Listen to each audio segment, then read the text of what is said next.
Ya,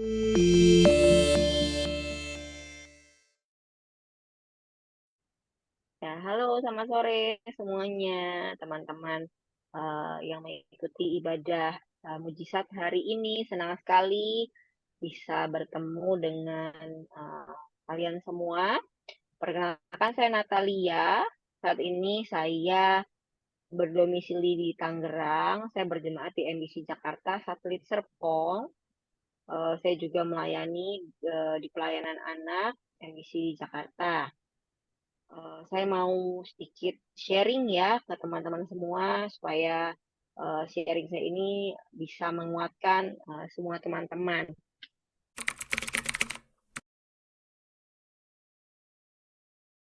Awal mulanya saya ini mengalami gejalanya itu jadi waktu bulan November 2023, tanggal 22 November, pagi hari itu saya terasa sakit di eh, pelipis kiri. Jadi di area pelipis kiri di atas mata saya itu sakit sekali, nyeri. Tapi memang sebelum 22 November itu sekitar 2 mingguan saya sudah berasa sering migrain. Kok migrainnya kok nggak sembuh-sembuh. Tapi memang kalau dirunut sebetulnya migrainnya itu sudah keluar lebih sering intensitas itu terutama sejak melahirkan 3 tahun 4 tahun yang lalu, berarti saat itu ya, ini kan udah 2024, jadi dari awal sejak melahirkan di 2020 sering migrain cuma saya abaikan. Nah, puncaknya itu di November 2023 kemarin itu sampai sakit eh, di atas mata kiri saya ini sakit sekali. Nah, lalu saya berpikir ini kenapa ya, kok saya belum pernah nih ngalamin eh, apa nyeri yang sesakit ini di area sekitar muka sebelah kiri begitu. Lalu saya baca-baca, saya cari tahu, oh ternyata ini sinusitis ya begitu. Eh, saya coba apa minum obat yang biasa gitu, yang secara umum, tapi nggak mempan juga. Sampai akhirnya saya cek ke dokter via online. Jadi saya waktu itu pakai aplikasi Halodoc. Saya eh, tanya, ini kenapa ya dengan gejala saya kok saya eh, terasa sakit sekali di area muka, dan juga keesokan harinya itu mulai keluar ingus, baunya busuk sekali gitu. Jadi kayak telur busuk. Jadi kayak saya seolah-olah saya kayak bawa telur busuk setiap setiap saat begitu ya.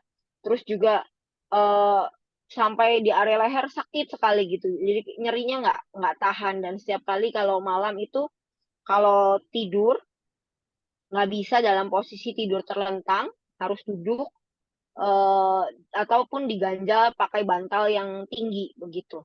Jadi dokter yang yang saya konsulin via online itu menyampaikan, oh ibu ini terkena sinusitis akut, awalnya begitu ya menyampaikan.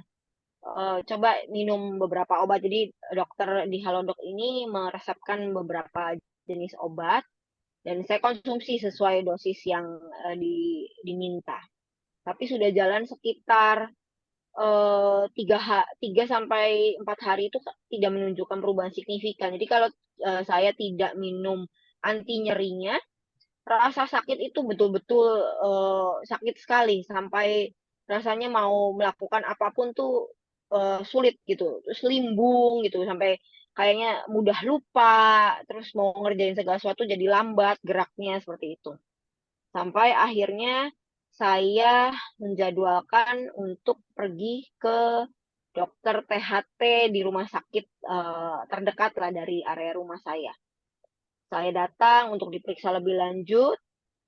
Lalu dokter THT yang memeriksa saya di rumah sakit tersebut menyampaikan bahwa ini kemungkinan bukan eh, apa penyebab utamanya bukan karena alergi dari sinus, atau mungkin memang murni di sinusnya, tetapi ini dari kondisi gigi geraham bagian atas kiri saya yang sudah lubang terlalu lama sehingga membusuk, lalu akarnya menusuk, jadi infeksi bakteri akhirnya tembuslah ke area sinus.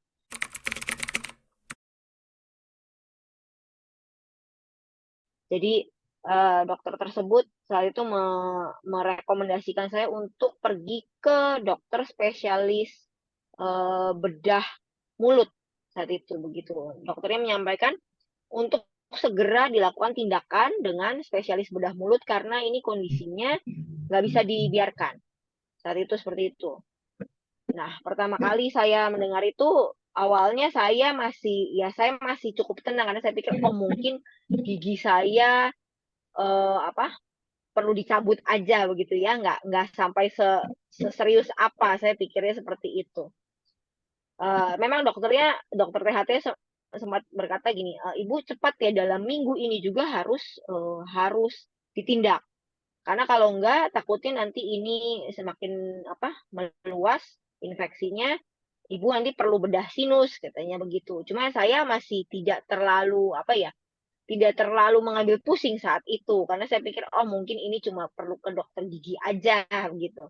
Tapi ternyata akhirnya pulang dari rumah ternyata sakitnya nggak kunjung membaik juga padahal sudah diberi antibiotik sama dokter THT-nya itu antibiotik yang ya cukup lumayan gitu ya dosisnya juga.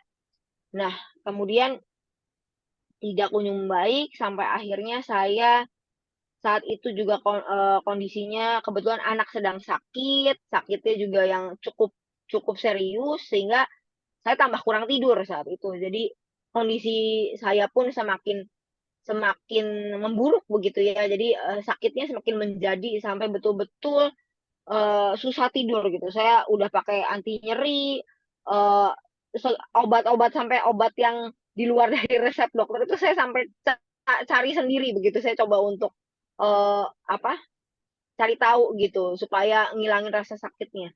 Sehingga di situ saya melihat oh iya ini memang udah nggak bisa didiamkan. Saya harus betul-betul segera ke dokter spesialis bedah mulut begitu. Jadi saya buat janji dengan dokter spesialis bedah mulut karena saat itu betul-betul kondisinya adalah selain sakit, ingus, bau busuknya itu keluar terus panjang hari, tidak berhenti. Dan benar-benar ngalir aja seperti itu. Jadi akhirnya ke dokter spesialis bedah mulut di ronsen. Hasil ronsennya itu menyatakan bahwa kondisi gigi saya yang lubang membusuk itu memang betul akarnya sudah menusuk sampai ke sinus, jadi rongga sinus maksilaris di rongga pipi saya. Nah, seperti itu. Jadi itu yang membuat terjadinya infeksi. Jadi sinusnya itu bau busuk seperti itu. Nah, kemudian juga ditemukan adanya pertumbuhan gigi bungsu di geraham kiri saya yang impaksi. Jadi impaksi itu tuh tumbuhnya tidak sesuai. Ternyata tumbuhnya itu betul-betul menempel pada area sinus maksilaris. Jadi posisinya tuh kalau nanti teman-teman bisa lihat di foto ronsennya saya itu jadi betul-betul menempel sehingga itu harus segera juga diambil, dicabut begitu karena kalau tidak itu menjadi gerbang bakteri baru menurut dokter sehingga nantinya bisa jadi bom waktu. Nah, dokter yang memeriksa saya itu melihat karena kondisi saya yang sudah serius, artinya udah nggak cuma akut tapi kronis. Jadi menyampaikan bahwa ini saya harus segera ditindak operasi dengan bius total. Di situ ketika saya mendengarkan apa vonis dari dokter itu saya kaget, kaget sekaget-kagetnya dan saya nggak pernah membayangkan sampai saya harus operasi di bius total gitu karena saat itu saya berpikir saya operasi sesar melahirkan aja cuma bius lokal ya. Kenapa ini operasi gigi sampai harus bius total? Dokternya menyampaikan bahwa kondisinya ini eh, sinusnya ini jadi tertekan sehingga akhirnya mengganggu keseimbangan area prefrontal cortex. Jadi di area depan ini nantinya lama-lama membahayakan menurut dokter ini. Jadi akhirnya di situ saya eh, jadi khawatir gitu ya. Perasaan saya akhirnya khawatir karena kok kayaknya dokter ini nggak main-main gitu untuk menyampaikan kondisi sakitnya saya seperti itu. Di tengah kondisi yang maksudnya saya ke dokter saat itu sendiri, nggak ditemani sama suami karena suami saya harus jaga anak saya yang sakit. Saya pulang eh, sambil apa menyampaikan kondisi ini dan akhirnya, oh ya, di hari itu juga memang ketika dokter menyampaikan bahwa harus operasi bius total dan apa sebagainya, dokter juga menyampaikan bahwa memang biaya dari operasi ini nggak kecil gitu, cukup besar, dan saya langsung bertanya gitu. Jadi hari itu juga saya ingin tahu berapa sih biaya yang kira-kira dibutuhkan untuk melakukan tindakan operasi gigi saya, dua gigi saya ini ya. Nah, ternyata nilainya cukup besar gitu. Dan diperkirakan kurang lebih sekitar 75 juta itu akan keluar untuk pengobatan gigi. Ini belum belum lanjut ke pengobatan sinus, jadi baru giginya aja.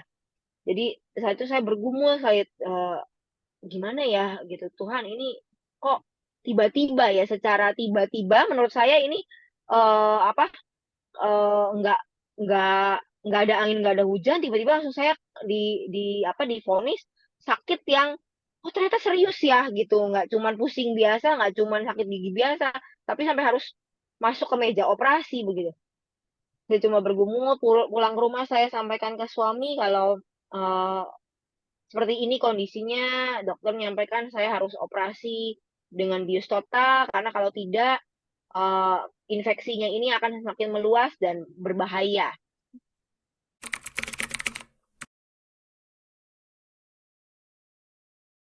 Lalu di situ dari suami saya menyampaikan untuk coba cari second opinion.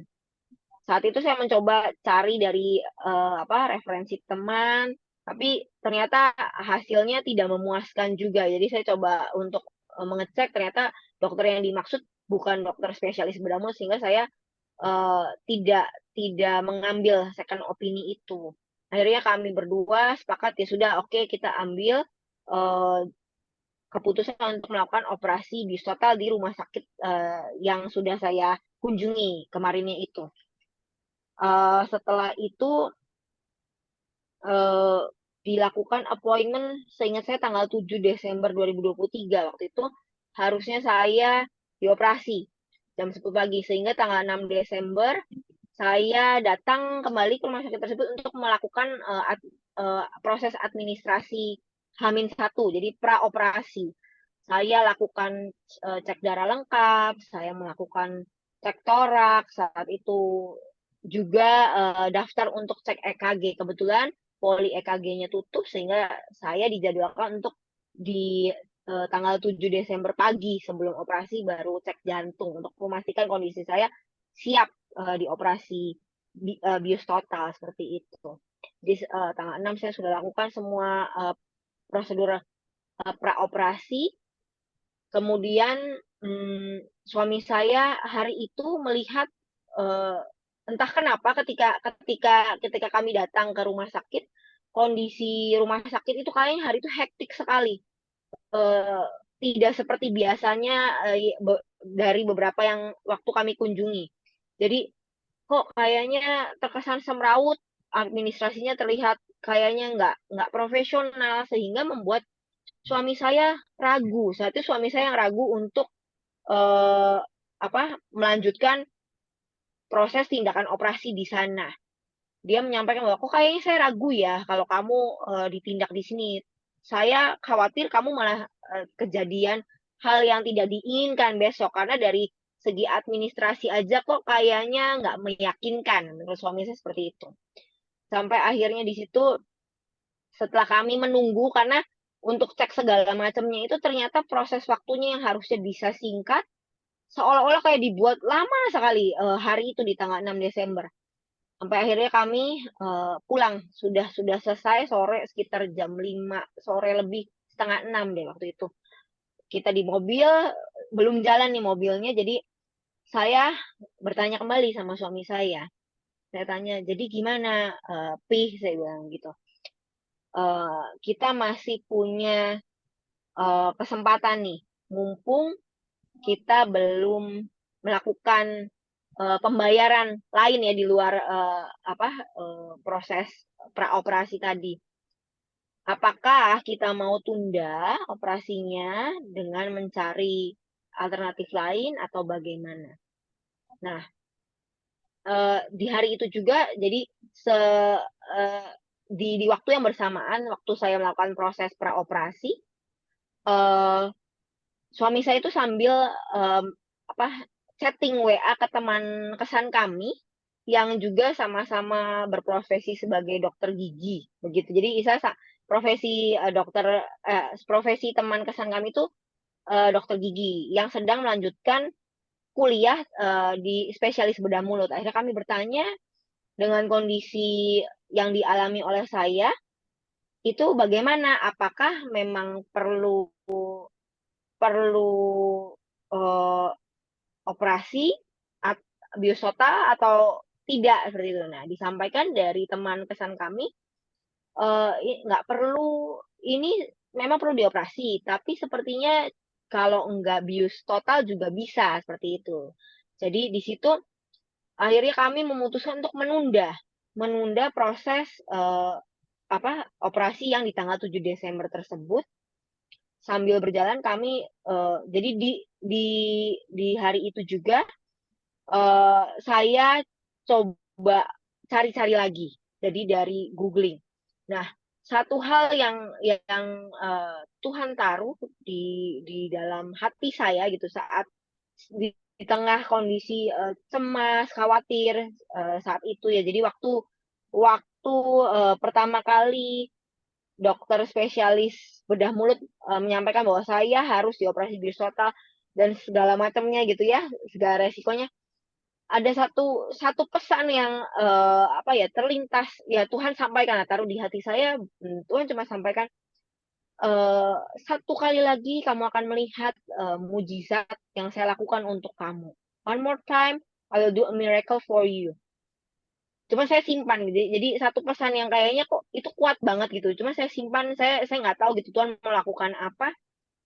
Cuma di situ tanggal 6 Desember itu begitu begitu suami saya dibuat gelisah, kok kayaknya mulai confirm gitu bahwa ini mujizat yang Tuhan mau lakukan begitu. Saya coba googling gitu, eh, googling dari internet begitu. Saya cari tahu ada satu nama dokter spesialis bedah mulut yang muncul. Saya coba kontak nomor yang tertera di Google tersebut. Saya pikir saya akan tersambung dengan admin klinik begitu ya.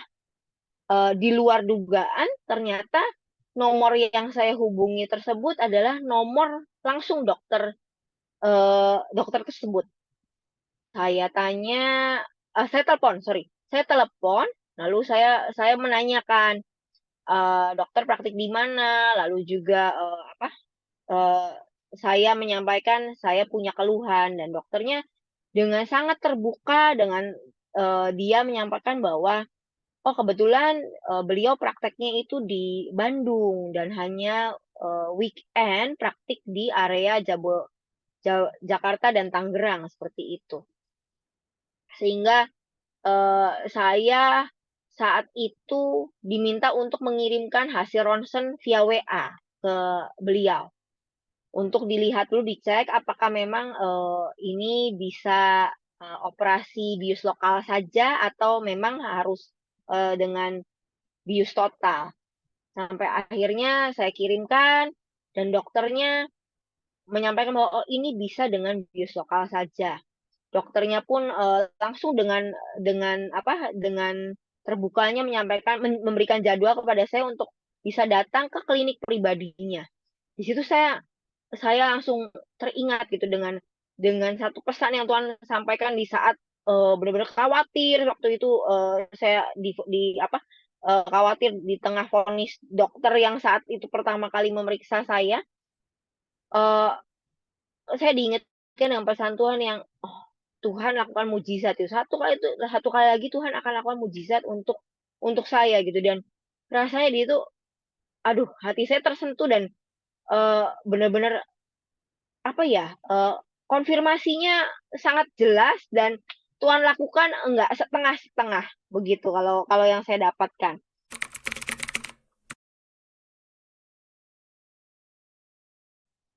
Eh, dan yang pastinya support, dukungan dari orang-orang terdekat, ya suami saya, orang tua saya juga itu sangat besar. Mereka pun tidak apa ya, ketika saya menyampaikan untuk tidak mengambil langkah operasi bius total, mereka pun mendukung gitu karena melihat bahwa selain dari segi biaya, kami juga memikirkan resikonya. Kalau sampai memang operasi bius total ini masih ada resiko lain yang bisa terjadi seperti itu, sehingga supportnya sangat besar dan saya bersyukur gitu dengan support mereka, doa dari teman-teman juga yang support, teman-teman kesan gitu yang support terhadap kondisi saya saat itu. Eh, pada akhirnya saya tanggal 11 Desember proses operasi bius lokal dilakukan dengan dokter gigi Andri, spesialis bedah mulut di tempat praktek pribadinya. Puji Tuhan berjalan dengan lancar.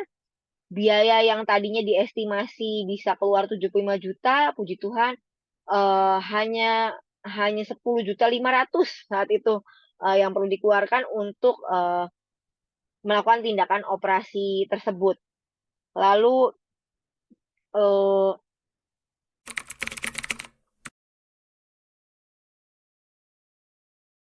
setelah itu saya kembali melakukan evaluasi ke dokter THT sinus karena saat itu gini. Jadi setelah dilakukan operasi gigi, selang 1 minggu, perasa nggak cuma 1 minggu sebenarnya, selang 2-3 hari dari habis operasi gigi itu sakitnya, nyerinya sudah hilang sama total, nggak ada sakit sama sekali. Nah, tetapi memang ingus yang bau itu masih ada kalanya keluar, sehingga saya melakukan evaluasi lanjutan ke dokter THT. Saya kembali lagi ke dokter THT pertama kali saya berobat. Saya menanyakan kondisi saya bagaimana, akhirnya dilakukanlah pengecekan. Lalu beliau memberikan antibiotik kembali dalam jangka waktu 10 hari.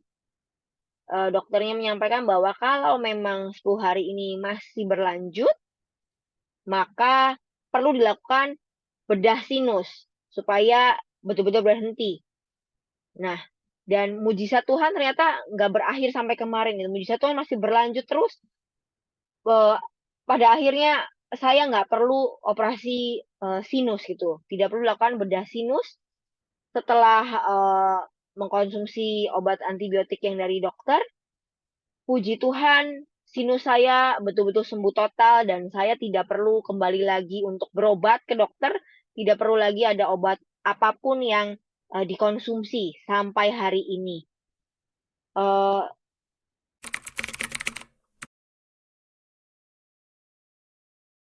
saya merasa betul-betul dikuatkan gitu dengan peristiwa ini. Buat saya mendapatkan sekali rema yang besar yang benar-benar Tuhan itu kalau lakukan mujizat nggak setengah-setengah.